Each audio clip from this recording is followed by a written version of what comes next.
एक समय में बीएसपी के सबसे बड़े मुस्लिम चेहरे रहे नसीमुद्दीन सिद्दीकी को बीएसपी ने बाहर कर दिया है। नसीमुद्दीन सिद्दीकी पर बीएसपी ने भ्रष्टाचार के गंभीर आरोप लगाए हैं, जिसके बचाव में आज नसीमुद्दीन सिद्दीकी ने एक प्रेस कॉन्फ्रेंस की। सिद्दीकी ने कहा कि उनके ऊपर लगाए गए सारे आरोप गलत हैं। सिद्दीकी ने मायावती पर गंभीर आरोप लगाए। उन्होंने कहा कि मायावती ने उनसे 50 करोड़ रुपए की मांग की है और अगर वो उनके खिलाफ सबूत लाएंगे तो भूचाल आ जाएगा।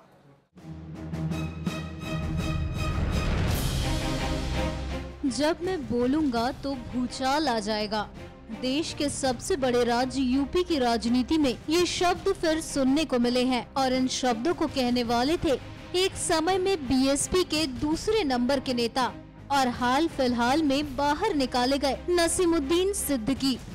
बीएसपी से बाहर होने के बाद नसीमुद्दीन आज प्रेस के सामने थे, जहां उन्होंने कहा कि मुझ पर गलत तरीके से आरोप लगाए गए हैं, मेरी प्रॉपर्टी को अवैध बताया गया है।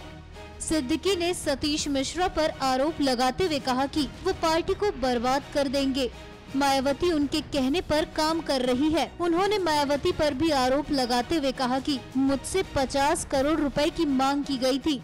उन्होंने कहा कि मायावती मेरी हत्या भी करा सकती है। उन्होंने कहा कि मेरे पास सबका काला चिट्ठा है, अगर मैं बोलूँगा तो भूचाल आ जाएगा।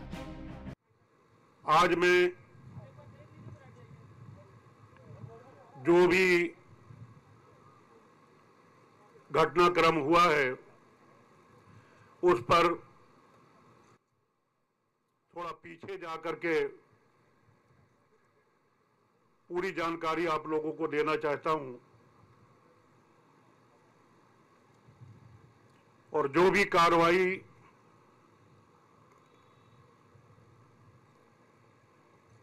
अनर्गल आरोप लगाकर, तथ्यों को छुपाकर, झूठ और फरेब का सहारा लेकर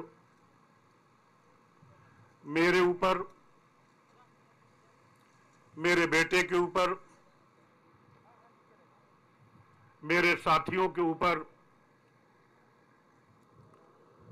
की गई है, उसका खुलासा भी मैं बाद में रखूंगा। लेकिन मैं शुरुआत कहां से हुई है वो पहले तथ्य आपके सामने रखना चाहता हूं। एक समय में मायावती के सबसे करीबी रहे सिद्दीकी आज उनके सबसे बड़े दुश्मन बन गए हैं। आलम ये है कि मायावती को अपना सब कुछ समझने वाले मायावती को ही कटघरे में खड़ा कर रहे हैं। अब देखना दिलचस्प होगा कि बीएसपी की ये लड़ाई आगे चलकर क्या मोड़ लेती है। न्यूज़ एक्सप्रेस की रिपोर्ट।